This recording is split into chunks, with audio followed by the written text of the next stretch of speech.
नमस्कार दर्शक बंधु मु निर्भय स्वाई आपण मानक आम चैनल डिवाइन माइंड स्पिरिचुअलिज्म को स्वागत जनाऊँगी। आज आम ए वीडियो रे आलोचना करिबा जे आम कलिजुगर प्रकृत ठाकुर किए।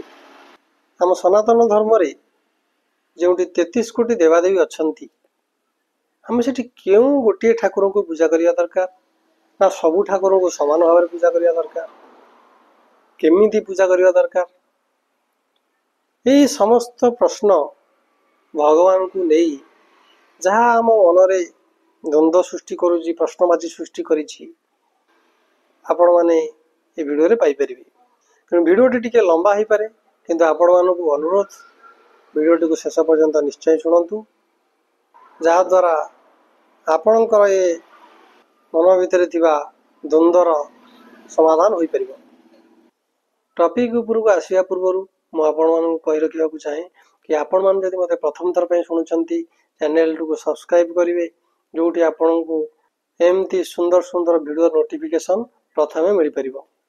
मु आगरु कहिछि झाड़ू छाड़ू गुड़ाए प्रवचन दवा आम लक्ष्य नुह युक्तियुक्त तथ्य सहित युक्तियुक्त व्याख्या सहित आपण पाखे सत्यर उपस्थापना करवा हूँ चैनल मूल लक्ष्य। तेरे दर्शक बंधु आसतु टॉपिक ऊपर जावा एवं जानिबा ये कलिजुगर प्रकृत ठाकुर किए आम क्यों ठाकुर को पूजा करने दरकार। कलिजुगर आम क्यों ठाकुर को पूजा करवा यह जानिबा पूर्वर हमको जानिबा दरकार जे आम कहीं ठाकुर पूजा करवा हम ठाकुर पूजा करिवार मूल लक्ष्य कौन बा गोल कौन एम कौन। तेरे आम समस्ते जानिछु ठाकुर पूजा करिवार हमर मूल लक्ष्य होउची आत्मसुख लाभ करवा आत्मा को चिन्हिबा ब्रह्म को चिन्हिबा और आमर आत्मा जो षड़रूप कबल रे पड़ी संसार माया जाल रे पड़ी छटपट होउची ताकू ए षड़रूप कबल उद्धार करी भगवान के पाखरे आत्मा को मन को निवेश करिया को मोक्ष कहा जाए। आमर भग ठाकुर पूजा करिवार मूल लक्ष्य होउची मोक्ष प्राप्ति। ताले यदि ठाकुर पूजा करिवार आमर लक्ष्य होउची मोक्ष प्राप्ति ताले आम केउ ठाकुर को धइले आमर ए लक्ष्यटा साध्य हो पारिबो एटा जानिया दरकार। केउ प्रकार ठाकुर पूजा करिया दरकार आम बहु प्रकार ठाकुर पूजा करूछु ना जी कि ब्रह्म को चिन्ही थिबे निजे जने ब्रह्मविद होइथिबे मते सी ब्रह्म कौन बतई दे पारिबे और मोक्ष प्राप्तिर कौशल मते बतई दे पारिबे। ये जो नीति नियम रहिला मोक्ष प्राप्ति पई ताको मते बतई दे पारिबे। मोर लक्ष्य सेटा ना मोर जो लक्ष्य ठाकुर पूजार मेन लक्ष्य सेटा जदि मोर साधित हो पारुची जन को धरिकी से ब्रह्मविद को मोर इष्ट व आदर्श रूपे ग्रहण करि पारिबी। तेबे आमे एबे देखिया दरकार आमे जो ठाकुर पूजा करूचु तांको द्वारा तांको धरी मोर ए लक्ष्य साधित हो पारुची तो ताले मु ठीक पथर पथिक होइची ठीक भगवान पाखरे पहुंचीची।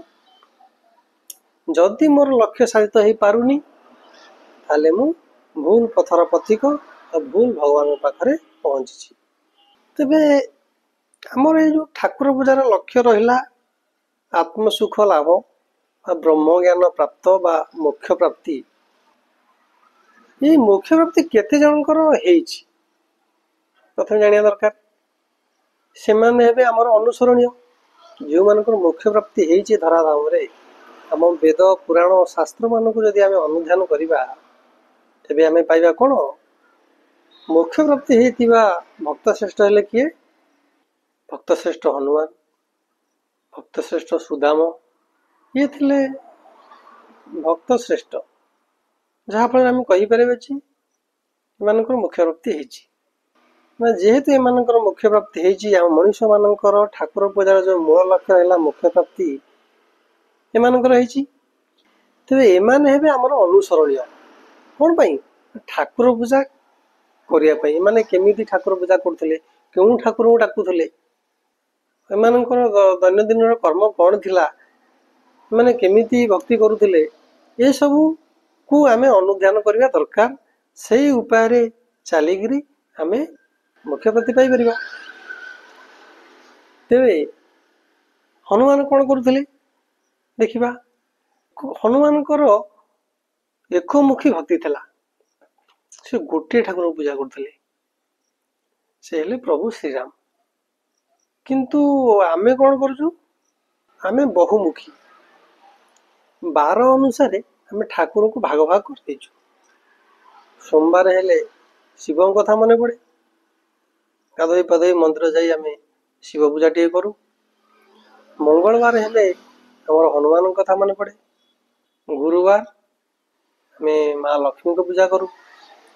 शुक्रवार आमे संतोषी माँ को ओषा करूँ। शनिवार हेले हमर ग्रहराज शनिश्चर कथा मन पड़े। बाकी जो 2 दिन रहिला बुधवार आउ रविवार आमे से 2 दिन भूली जाऊ जे ये विश्व ब्रह्मांड भगवान अछंती और तांको जोगे धरापृष्ठ चली से दिन हमर पेट पूजा हुए। भगवान का पूजा न से दिन हमर पेट पूजा हुए। कुकुड़ा छेली माछ मांस सब बड़ी पड़ी जाती हमर ए जीव लालसार सार्थकता पाई। आ जो 5 दिन आमे ठाकुर मंदिर जाई ठाकुर पूजा करि थाउ ता मध्य ये 2 दिन पाप ता ठारू बळी जाए। आमर पूजा पद्धति बहुमुखी हो जाइछि किंतु हनुमान थिले एकमुखी। तांको समय कोन अन्यान्य देवादेवी नथिले कि तथा विष्णु कहतु शिव कहतु अन्यान्य अवतार पुरुष कहतु सेतबेले भी थिले। से केवल श्रीराम कहीं पूजा कले इष्ट रूपे ग्रहण कले अलग भगवान कहीं ग्रहण कलेनि इष्ट रूपे किंतु से केवल प्रभु श्रीराम को ही पूजा करुले। तांकर कर्म थिला श्रीराम को काम करिवा तांकर भावना रे केवल थिले प्रभु श्रीराम। तांको जीवन लक्ष्य थिला प्रभु रामचंद्र को काम करिवा तांको निजस्व किछि कर्म नथिला। ये हेउजंती भक्त श्रेष्ठ हनुमान से एमिति थिले एकमुखी भक्ति एक चिंता एक कर्म जीवन लक्ष्य थिला एक। किंतु आमर पूजा हेउची बहुमुखी। आमर 12 अनुसार ठाकुर परिवर्तन होती चिंता परिवर्तन हुए और कर्म मध्य परिवर्तन हुए। तेरे भक्त श्रेष्ठ किए हेब हनुमान जी एकमुखी भक्ति करुले ना आमे हवा बहुमुखी भक्ति करी निश्चय आमे कहवा जे हनुमान ही श्रेष्ठ भक्त।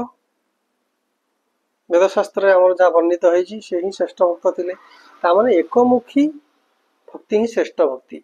आमको बहुमुखी भक्ति न करी 12 अनुसार एमती गोटे गोटे ठाकुर को पूजा न करी एक ठाकुर को गोटे ठाकुर को निजर इष्ट व आदर्श रूपे धरिबा दरकार। तांकरी नीति नियम को मानी तांकु जीवन इष्ट रूपे ग्रहण करी हम निज को सजाड़ा दरकार। निज को सही देवतुल्य व देवता रूप में परिणत करवा दरकार तांकु अनुसरण करी। तेज एकमुखी भक्ति श्रेष्ठ केमिति आसंतु गोटे उदाहरण देकर बुझा। मनकर गोटे पिला गोटे झील को भल पाउछि से गोटे झील को भल पाउछि ताहले तार भल पाइबा जेते स्ट्रॉन्ग जेते गाढ़ जेते घनिष्ठ हेबो यदि सी 10टा झील को भल पाइबो सबु गाँव गोटे गोटे झील को भल पाइबो ताहले ता भल पाइबा रहिबो तो ना से कहा को भल पाई परिबोनी से कहा रही परिबोनी कारण सी मुंडुला तार भल पाइबा गोटे जगह कनसेंट्रिक हेलानी डाइवर्सिफाइड हो गला तेणु से कहा रही पार्लानी। निज मन को पचारि देखंतु मु ठीक कहूची कि भूल कहूची। शास्त्र अच्छी एक भक्ति विशेष्यति एक भक्ति ही श्रेष्ठ भक्ति। तेज ये गोटे प्रश्न उठे जे आमे जदि गोटे ठाकुर को पूजा करिबा मनकर श्रीराम को पूजा कले ताल तो अलग ठाकुर सब आम पर रागिबे जे गोटे ठाकुर पूजा कर सब क्या पूजा करनी सी। यार उत्तर भी सही भक्त श्रेष्ठ हनुमान पाखर आम पाइपर से केवल पूजा करुले श्रीराम को से कौन अलग ठाकुर सब नथिले सी कौन रागी थे ना सबू ठाकुर प्रति हृदय भक्ति थिला किंतु तांकर इष्ट थिले जणी से जानी थिले जे मुझे तो प्रभु श्रीराम को पूजुची इनडायरेक्टली मु समस्त को पूजुची कारण भगवान एक ये सब भगवान भिन्न भिन्न रूप जुग माफिक प्रति जुगरे ये तांकर भिन्न भिन्न रूप शिव कहतु विष्णु कहतु श्रीकृष्ण कहतु रामचंद्र कहतु ये सब तांकर भिन्न भिन्न रूप जुग माफिक तेणु से सही जुगर भगवान जी थे रामचंद्र तांको ही पूजा कले तांको पूजा कले से जानी थे इनडायरेक्टली समस्त को से पूजा करुछंती आउ समस्ते मध्य से खुशी हेबे तांको पूजा कले यह थिला तांकर चिंताधारा यह थिला तांकर मौलिक धारणा यह समस्त बुझा दरकार तो आम जो भावुँ जब गोटे ठाकुर पूजा कर अलग ठाकुर रागे कि कोप कर मो मोर असुविधा हम यहाँ आम भूल धारणा आम बुझिले जे गोटे ठाकुर ताले पूजा कले आम ठीक रास्ता जापर आम ठाकुर पूजार जो लक्ष्य रहा आम तक पाइपर तेज ये गोटे प्रश्न उठे से आमर सनातन धर्म जो 33 कोटी देवादेवी अच्छा आम से कौ ठाकुर ताले पूजा करा दरकार सेटा भी सही भक्त श्रेष्ठ हनुमान पाखु पाइपर सी क्या पूजा करते ना रामचंद्र को जुगर पुरुषोत्तम थे ना से जुगर त्रेतया जुगर आम हूँ कली जुगर मनीष कली जुगर क्यों ठाकुर पूजा करा दरकार ना ये कली जुगर अवतार पुरुष को से रामचंद्र से श्रीकृष्ण ये जुगर भी आमि जानले आम गीतार लिखा अच्छी जदा जदा ही धर्म से ग्लानिर्भवति भारत अद्भुतान धर्म से तदात्मान सुजाम्य परित्राणाय साधूना विनाशाय च दुष्कृतम धर्म संस्थापनार्थाय संभवामि जुगे जुगे जिते जेबे जेबे धर्मर ग्लानि हुए धर्मर स्थापना ये धरापृष्ठ शांतिर स्थापना से अवतार ग्रहण करती 3.5 हाथ मनुष्य यही पृथ्वी पृष्ठ तेज कलिजुगे कौन धर्मर ग्लानि है अन्याय अत्याचार बढ़ी अन्याय अत्याचार आज्ञा सर्वश्रेष्ठ पीक अच्छी आपण मैंने केमी भाविले जन्म ग्रहण करना अवतार नहीं ना से पुरुषोत्तम ए धराधाम से रामचंद्र जन्म ग्रहण करते लोक चिन्ह पार ना साधारण मनुष्य कौन भगवान हो पार श्रीकृष्ण से 3.5 हाथ मनुष्य रूप आसे लोक चिन्ह पारे भी शत्रु थे बहुत तेबे से साधारण मनुष्य रूप आसती मनुष्यर गारिमा भितर रही निजर लीला खेला करती आमर भागवत लेखा अच्छी जुग कु जुग यही मते परमानंद ए जगते जे जुगे जेबा अवतार से नाम धरी नर नारी भव सागर हुआ पारी तेबे एटी भी से कहुच्छी भागवत कि जो जुगरे जो अवतार आपण से नाम धरी इष्ट रूप ग्रहण कर आदर्श रूप ग्रहण कर निधि आदर्श चली ए भव संसार पार हो पारे शेष आम यही गोल रे पहुँचले से आमको गोटे अवतार पुरुष को जीवन में ग्रहण करा दरकार से यही जुगर पुरुषोत्तम अवतार होता दरकार कि कली जुगर तेबे ये कली जुगर अवतार पुरुष किए जाना पूर्व आम मन में प्रश्न आसो आम तो रामचंद्र को पूजा करूँ किए कि श्रीकृष्ण को पूजा कर इष्ट रूप ग्रहण कर श्रीकृष्ण को पूजा कले कौन असुविधा अच्छी यही जुगर पुरुषोत्तम जब न धरी पार्छ जानी न पार्छ किए सी तेरे आम ताले श्रीकृष्ण पूजा कले किसी असुविधा ना श्रीकृष्ण भी सही एवं जी आसती से भी से श्रीकृष्ण भी सही अलग रूप श्रीकृष्ण भी गीतार सब जिन दे जाती जहाँ आम धरी निज जीवन में प्रयोग करी आम भी मुख्य रास्तार जापर ना श्रीकृष्ण को धरले कौन हम ना गोटे थाए अपडेटेड वर्सन आपण मैंने मोबाइल यूज कर कंप्यूटर यूज कर जानी जो गोटे यूज कर गोटे सफ्टवेयर आपन फेसबुक यूज कर किसी दिन पर आपन आसी जो अपडेट ना ताने आपको ये कहला जे लोक मान रिक्वायरमेंट लोक मान चाहिदा बढ़ी बढ़ी चली से अनुसार प्रोब्लेम्स भी अराइज करुच्ची लोक जो प्रोब्लेम्स अराइज कर सर्ट आउट कर नुआ नुआ भर्सन बाहर करते सफ्टवेयर से सब सफ्टवेयर अपडेटेड रहा दरकार माने नुआ जिन ग्रहण करने दरकार पुराणा रहा आप पछरे पड़े से कथा भी आम पुरुषोत्तम क्षेत्र में कौन है ना से जुग को जुग अवतार नि कहीं ଶ୍ରୀକୃଷ୍ଣ ତ ପୁରୁଷୋତ୍ତମ ହିଁ ଜନ୍ମ ହେଇଥିଲେ, ସିଏ ତ ଜଣେ ଥିଲେ ପୁରୁଷୋତ୍ତମ, ସେ ପୁରା ପୃଥିବୀ ରହିଲା ପର୍ଯ୍ୟନ୍ତ ସିଏ ତ ସେଇ ଜିନିଷ ଚାଲିଥାନ୍ତା, କଣ ଅସୁବିଧା ଅଛି? କାରଣ ଲୋକମାନଙ୍କର ଚାଲିଚଳନି, ଚିନ୍ତାଧାରା, କର୍ମ ଦିନକୁ ଦିନ ପରିବର୍ତ୍ତନ ହିଁ ଚାଲିଛି ଯୁଗ ମାଫିକ, ଓ ଲୋକମାନଙ୍କର ସମସ୍ୟା ମଧ୍ୟ ସେଇ ଅନୁସାରେ ଆରାଇଜ କରୁଛି, ନୂଆ ନୂଆ ସମସ୍ୟା ଏ ସମାଜ ଭିତରେ, ସଂସାର ଭିତରେ। ସେଇ ସମସ୍ୟାକୁ ଇରାଡିକେଟ କରିବା ପାଇଁ ସେ ନିଜର ଏ ଯୋଉ ଗ୍ରନ୍ଥ ସବୁ ଦିଅନ୍ତି, ଯୋଉ ବାଣୀ ସବୁ ଦିଅନ୍ତି ଲୋକମାନଙ୍କର ମଙ୍ଗଳ ପାଇଁ, ସେଥିରେ ବି ସେ ପରିବର୍ତ୍ତନ ଆଣନ୍ତି।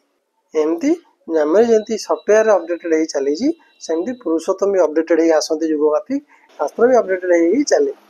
ସେଥିପାଇଁ ଆମେ ଅପଡେଟେଡ ରହିବା ଦରକାର, ମାନେ ଏ ଯୁଗର ପୁରୁଷୋତ୍ତମକୁ ପୂଜା କରିବା ଦରକାର, ଯାହାକି ଆମର ଭାଗବତରେ ଲେଖା ହେଲା କଣ, ଯୁଗକୁ ଯୁଗ ଏହି ମତେ ପରମାନନ୍ଦ ଏ ଜଗତେ, ଯେ ଯୁଗେ ଯିବା ଅବତାର, ସେ ନାମ ଧରି ନର ନାରୀ ଭବ ସାଗର ପାରି। ତେବେ ଏଠି ଗୋଟେ ବଡ ପ୍ରଶ୍ନ ଆରାଇଜ କରୁଛି ଲୋକଙ୍କ ପାଖରେ, ଯେ ଏ ଯୁଗର ଅବତାର ପୁରୁଷ ତାହେଲେ କିଏ? କଳି ଯୁଗରେ, କଳି ଯୁଗ ତ ଆସି ଶେଷ ହବାକୁ ହେଲାଣି, ତାହେଲେ ଅବତାର ପୁରୁଷ ଏ ଯୁଗରେ କିଏ? ସେ ଅବତାର ପୁରୁଷ ଆମକୁ ହିଁ ଚିହ୍ନିବାର ଅଛି। ପୁରୁଷୋତ୍ତମ ମାନେ ଯାହା ଭିତରେ ସେ ଈଶ୍ୱରତ୍ଵ 100% ପ୍ରସ୍ଫୁଟିତ, ତାଙ୍କୁ ଆମେ ଭଗବାନ କହିବା। ତେବେ ଆମେ ଖୋଜିବା ଦରକାର ଏ ଯୁଗରେ ସେମିତିଆ ପୁରୁଷୋତ୍ତମ କିଏ ଯାହାଙ୍କର ଈଶ୍ୱରତ୍ଵ 100% ପ୍ରସ୍ଫୁଟିତ। ଈଶ୍ୱରତ୍ଵ ଗୁଣ ତାହେଲେ କଣ? ଆମ ଭିତରେ କଣ ଅଛି? ଷଡ଼ରିପୁ, କାମ, କ୍ରୋଧ, ଲୋଭ, ମୋହ, ମଦ, ମାଶ୍ଚର୍ଯ୍ୟ, ଷଡ଼ରିପୁର ଗନ୍ଥାଘର। କିନ୍ତୁ ଯିଏ ପୁରୁଷୋତ୍ତମ ଆସନ୍ତି ତାଙ୍କ ଭିତରେ କଣ ଥାଏ? ଏକ୍ସଟ୍ରା ଅର୍ଡିନାରୀ କ୍ୱାଲିଟି କଣ? ଈଶ୍ୱରୀୟ ଗୁଣ। ଈଶ୍ୱରୀୟ ଗୁଣ ସବୁ କଣ କଣ? ଦୟା, କ୍ଷମା, ସହନଶୀଳତା, ପରୋପକାରିତା, ଲୋକପାଳି, ନିଷ୍ଠବାସୀ, ଏଇ ଗୁଣ ଯାହା ଭିତରେ ସହଜେ ଉଚ୍ଚାରିତ, ଯାହା ଭିତରେ 100% ପ୍ରସ୍ଫୁଟିତ, ଆଉ ଯାହାର ବ୍ରେନର ଡେଭଲପମେଣ୍ଟ 100% ବ୍ରେନ ସେଲ୍ ଆକ୍ଟିଭ।